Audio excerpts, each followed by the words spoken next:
మీరు అడుగుతున్నది పైసలు కాదు, మీరు అడుగుతున్నది పైసలు కాదు, మీరు అడుగుతున్నది పైసలు కాదు, మీరు అడుగుతున్నది పైసలు కాదు. పేరెంట్స్ ఐక్యత, పేరెంట్స్ ఐక్యత, పేరెంట్స్ ఐక్యత. మీరు అడుగుతున్నది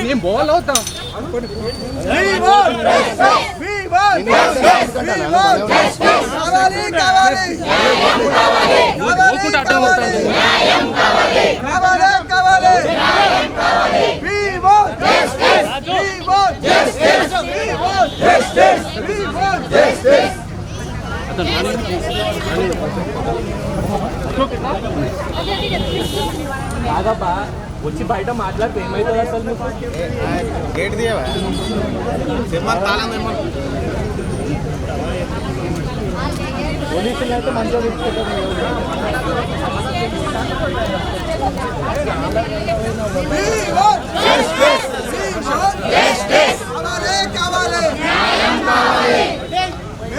పెంచిన ఫీజులను అత్యధికంగా పెంచిన ఫీజులను తగ్గించాలి, తగ్గించాలి, ఫీజులు తగ్గించాలి.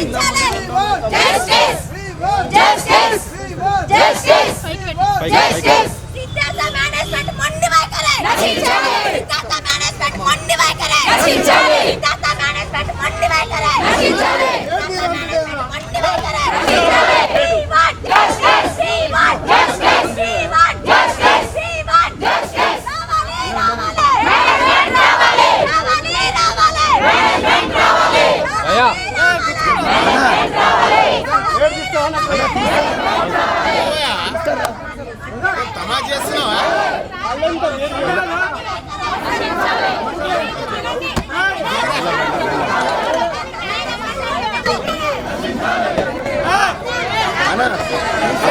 మేడం మేడం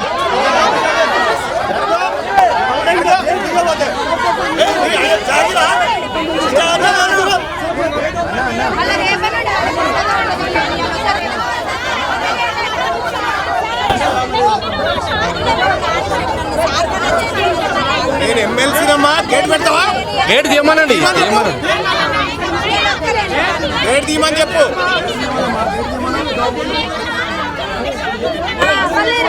నేను ఎక్కాల్సి వస్తుంది, మరి ఆ పరిస్థితి తెచ్చుకోకు. చెప్పండి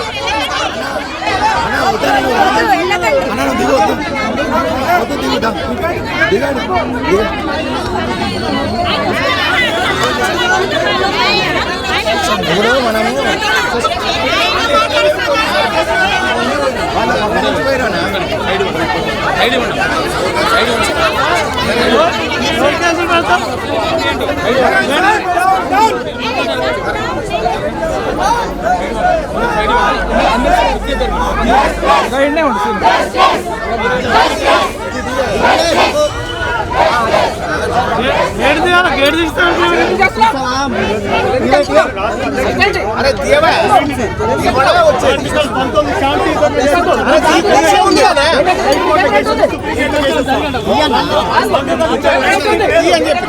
నేనే కదా ఎమ్మెల్సీ నన్నప్తావా?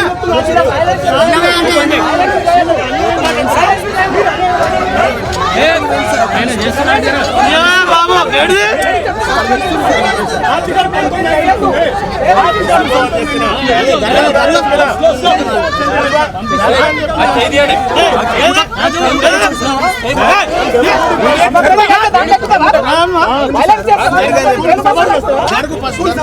అందరు రారే, అందరు రారు, ఒక్కడే వస్తాడు సారు మాట్లాడొస్తాడు.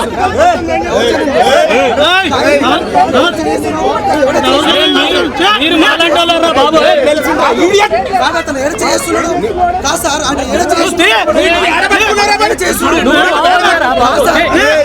నాకు ఇప్పుడు బీపీ పెంచుతూ అడగదు కదా సార్.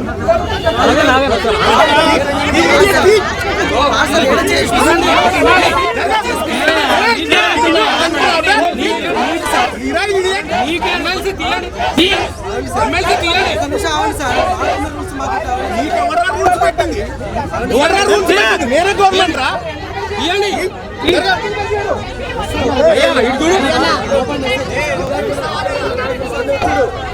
పేరెంట్స్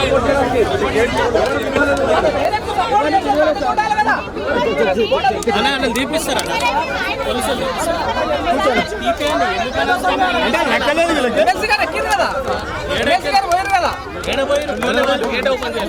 ఓపెన్ చేసింది కదా చేయలేదు.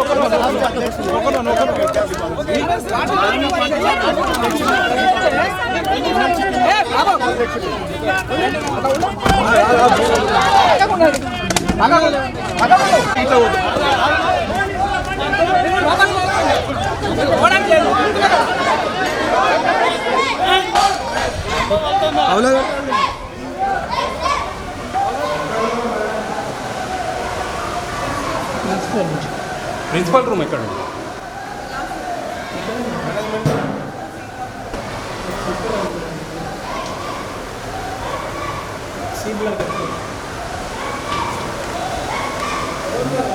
ఏడమ్మా ప్రిన్సిపల్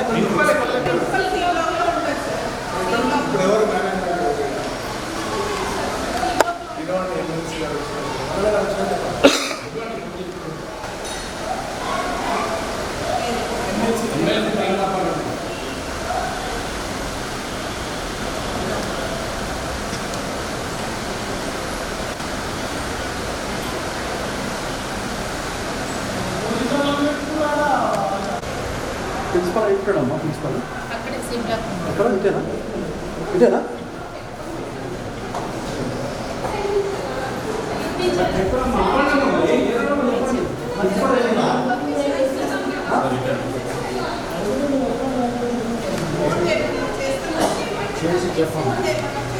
చేయండి మీరు.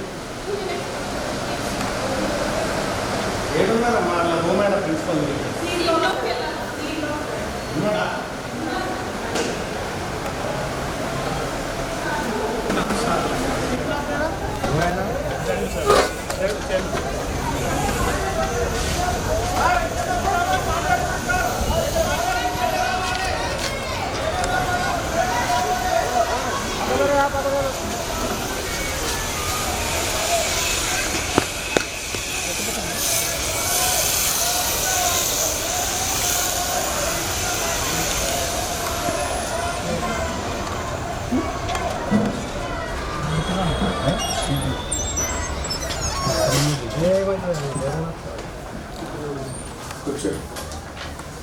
చెప్పండి ఏంది ఫీజుల పంచాయతీ ఏంది? పంచాయతీ ఏముంది సార్, ప్రతి సంవత్సరం మేము పెంచేది 5%. వాళ్ళు మన వచ్చి కలిసారు, అందరు పేరెంట్స్ వచ్చి. బాబు ఫోటోలు తీయకం, ఫోటోలు తీయదు, ఫోటోలు తీసేయమంటారా? తీసుకోమని ఇంకేం చెప్పండి. ఇప్పుడు మీకు బరాబర్ తీసుకునేప్పుడు నేనేం మాట్లాడతా అన్నీ మీరే మాట్లాడండి అన్న. ఒక మాట మీకు నేను గౌరవం ఇచ్చే మాట్లాడుతున్నా. నేను గౌరవం తీసుకుంటున్నా. ఏడ గౌరవం ఎట్లా మేము అట్లనే వస్తాం, మాకు అదే ఉంది మాకని అంటే ఇంకా మీకు సెక్యూరిటీ ఉందని మాట్లాడతానంటే ఇంకా నడుస్తుందా? సెక్యూరిటీ లేకపోయినా వస్తానండి. నువ్వు వచ్చినప్పుడు కాదే, నువ్వు సెక్యూరిటీ ఉన్నావని చెప్పి బాబు నువ్వు ఇవన్నీ ఇట్లా తీసినాక నేనే ఏది మాట్లాడ మీ ఇష్టం వచ్చినట్టు.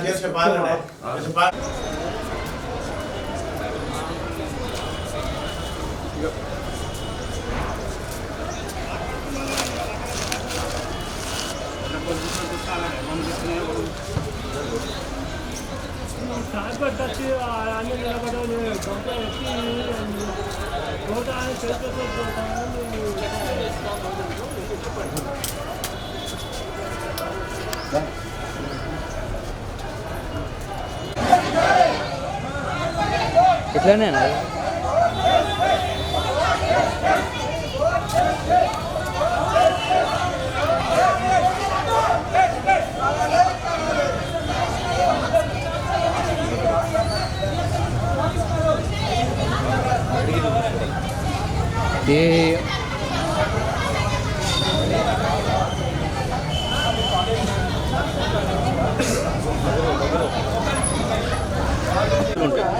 వెరైటీ అది ఇక్కడ తీసుకుంటామన్నా. మా బాబుకి 77,000 ఉంటే ఇంకొకటి 85 ఉంటుంది, లేదంటే 65 ఉంటుంది. మళ్ళా అది అతను ఎంత పెంచినా మనం అడగద్దు ఇంకా.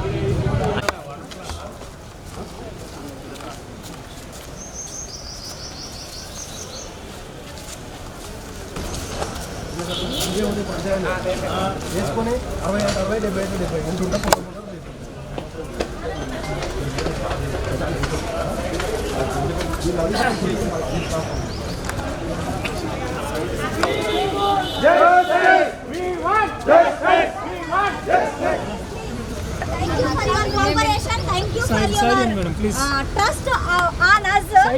మేము వెళ్ళి మాట్లాడినాము. మల్లన్న గారు అక్కడ కూర్చొని డిఈఓకి ఫోన్ చేశారండి. Not only DO, principal secretary, తర్వాత యోగితా రాణా గారికి అందరికీ ఫోన్ చేసి నామ్స్ ఏం చెప్తా ఉన్నాయి, వీళ్ళు ఎట్లా ఫీజులు పెంచుకోవడానికి ఛాన్స్ ఉందనేటువంటి విషయంలో క్లారిటీ తీసుకున్నా. లౌడ్ స్పీకర్ పెట్టి అందరూ విన్నారు. దాంట్లో వాళ్ళు నాకు చెప్పింది ఏంటంటే డిఓ గారేమో అప్ టు 10% వరకు పెంచుకోవాలి సార్, అంతకుమించి పెంచడానికి వీల్లేదనే మాట బాగా. అయితే నవీన్ నికోలస్ గారితో మాట్లాడితే ఆయన నాకు డిఓ కాపీ పంపిస్తాను. ఇప్పుడు అసలు పంచాయతీ ఎక్కడ వచ్చింది, ఎక్కడ అసలు మూలం ఉందని ఎత్తితే ఫీజు ఎంత పెంచాలనే దానికి పేరెంట్ కమిటీ ఉండాలి. ఇది నామ్స్ చెప్తుంది. అదే విషయం మీద నేను మేనేజ్మెంట్ని క్వశ్చన్ చేశాను. సార్ మేము కమిటీ చేయడానికి సిద్ధంగా ఉన్నాం సార్, మాకు ఏ ఇబ్బంది లేదు, స్లాబ్ ఎంత ఉండాలో మీరే డిసైడ్ చేయాలి. అదే విషయం వీళ్ళకి చెప్పి కమిటీ వేయడానికి మీరు సుముఖమైన అంటే మేము మాట్లాడతాం, మేము సుముఖమే సార్, మా పిల్లల ఫీజులు మేమే నిర్ణయం తీసుకునే పరిస్థితి వస్తే మాకు సంతోషమే కదా అనే మాట చెప్పి. రెండో విషయం, వాళ్ళు పెంచినటువంటి దాంట్లో ఫస్ట్ 5% డిస్కౌంట్ ఇస్తున్నారు, ఆ తర్వాత మరొక 5% మొత్తం కడితే డిస్కౌంట్ ఇస్తామనేటువంటి మాట చెప్పినారు. అయితే ఆ విషయం నేనేం చెప్పినంటే వాళ్ళు ఏమన్నారంటే సార్ మాకు ఆ 10% లేకుండా చేయండి ఇప్పుడే అనేటువంటి మాట చెప్తే, ఈ మాట మీరు అందరు కనుక్కొని రాకుండా అని బయటకు వచ్చారు. మీరందరు కనుక ఆ 10% ఇప్పుడు తక్షణమే ఎత్తేయడానికి 10%కు ఓకే అయితే నేనేం చెప్పినా మీరు రాసి నాకు రిప్రజెంటేషన్ రూపంలో ఇవ్వండమ్మా, నేను మొత్తం కట్టరమ్మా. చెప్పేది వినండి, నేను మాట్లాడింది నేను నా దగ్గరకు వచ్చిరని పని ఇచ్చి పెట్టుకొని గుర్తొచ్చాను. నేను ఒకటి చెప్తాను. అయితే ఇప్పుడు మీరు మొత్తం ఫీజు కడితేనే 5% అనేది లేకుండా తక్షణం 10% డిస్కౌంట్ ఇప్పించడం కోసం నేను ఆప్షన్ పెట్టి వచ్చిన. మీరు కనుక్కొని రాకండి, మీరు కనుక్కుంటే నేను వాళ్ళతో మాట్లాడి ఫైనల్ చేస్తానన్నమాట చెప్పాను. రెండోది ఏంటంటే నెక్స్ట్ ఇయర్ నుంచి ఫీజులు వాళ్ళు కాదు మీరు డిసైడ్ చేసే కమిటీ ఫామ్ చేస్తున్నా, దానికి మీరు అగ్రీ అయితే చెప్పండి. మీరంతా ఒక చిన్న రిప్రజెంటేషన్ రాసి ఒకరికి ఇవ్వండి. వీళ్ళందరి తరఫున వాళ్ళని తయారు చేసి నేను కోఆపరేటివ్గా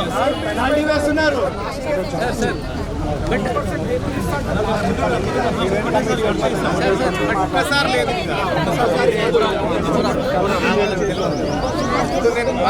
క్లారిటీగా చెప్తున్నా. మళ్ళీ ఒక్కసారి క్లారిటీగా చెప్తున్నా. యాక్చువల్గా ఏ ప్రైవేట్ స్కూల్ అయినా ఫీజు హైక్ చేసుకోవాలంటే పేరెంట్ కమిటీ కాన్స్టిట్యూట్ చేయాలి, పేరెంట్సే డిసైడ్ చేయాలి. ఇందులో ఉన్న స్టాండర్డ్స్ ప్రకారం ఫీజు ఎంత పెంచుకోవచ్చు. ఆ ఫీజు కూడా మీకు 8% దాటి పెంచడానికి కూడా లేదు మళ్ళీ.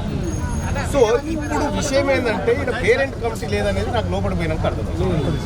ఇప్పుడు పేరెంట్ కమిటీ వేసి ఇప్పటి నుంచి నెక్స్ట్ ఇయర్ వరకు నెక్స్ట్ ఇయర్ స్లాబ్ ఎంత ఉండాలి, పెంచాలా దించాలా అంతే ఉండాలనేది డిసైడ్ చేసేటువంటి రైట్ ఇప్పుడు మీకు తీసుకొని వచ్చిన. ఒకటి. రెండో అంశం ఏంది, ఇప్పుడు ఆల్రెడీ ఎగ్జిస్టింగ్ విద్యా సంవత్సరం ప్రారంభమైంది కాబట్టి ఇప్పుడు ఏది కొత్తది వస్తుంది కాబట్టి ఇప్పుడు 5% మీకు డిస్కౌంట్ పెంచిన దాంట్లో 5% తగ్గిస్తామని, మొత్తం జూన్ 31 లోపు కడితే ఇంకో 5% తగ్గిస్తామని మాట చెప్పింది కదా మొత్తం. కానీ ఇప్పుడు ఈ 10% డిస్కౌంట్ ఇవ్వాలి అనేటువంటి మాట వాళ్ళ ముందు చెప్పిన, ఇదే మాట వీళ్ళకి చెప్పిన. దీనికి మీరు అగ్రీ అయితే మీరు మాట చెప్పండి, నేను చెప్తాను. అంటే లాస్ట్ ఇయర్ ఫీకి ఇయర్ 10%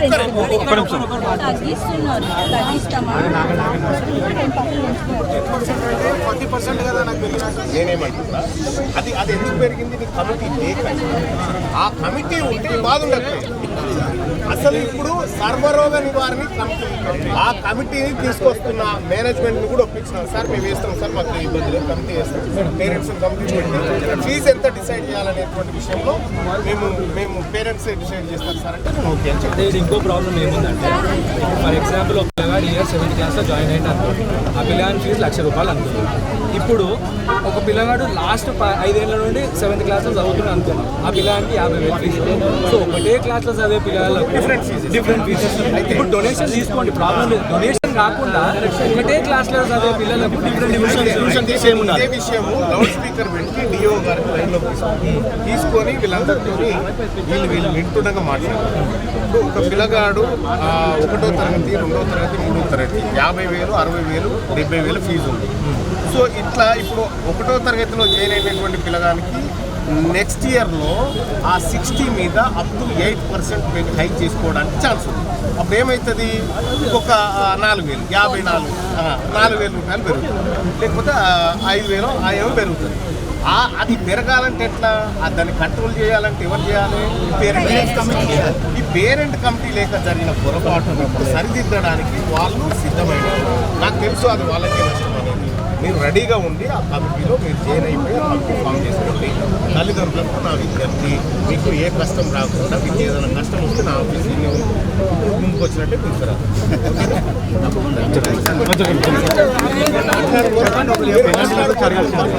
ఒక్కరికి మీరు రాసి అంటే ఫైన్ ఏం లేవు సార్?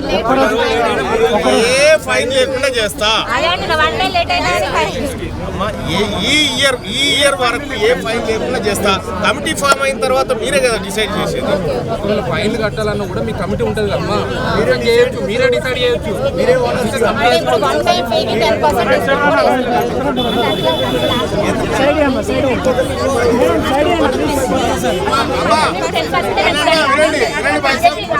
ఆగండి తల్లి. ఇప్పుడు మీరు నిమ్మలంగా వస్తాను కూర్చొని రాసుకొని మీరు కాగితం ఇస్తే నేను ఎవరైనా ఒకటి లోపలికి పంపించి దాన్ని సంతకాలు తీసుకొని మీ బాధ పోతుంది. మీరు ఎండలో పని ఖరాబ్ చేసుకోకండి. 3-4 రోజుల నుంచి మీరు ఒకరొకరు రోజు 1000 సంపాదించుకున్నా 3,000 సంపాదించుకుంటారు. ఈడ కట్టేది 1,500 ఎక్కువ, ఆల్రెడీ 1,500 లాస్. పర్మనెంట్ సొల్యూషన్ కోసం పర్మనెంట్ సొల్యూషన్ చేసి వచ్చినా ఇప్పుడు కమిటీని ఫామ్ చేయడం అంటే కమిటీ ఒకటి ప్రజాస్వామ్యబద్ధంగా మీరు అలా చిన్న ఎలక్షన్ పెట్టుకుంటా అంటే నేను ఉంటాను రిటర్నింగ్ ఆఫీసర్. పేరెంట్ కమిటీ ఉంటుంది. Parent committee will decide. ఓకేనా?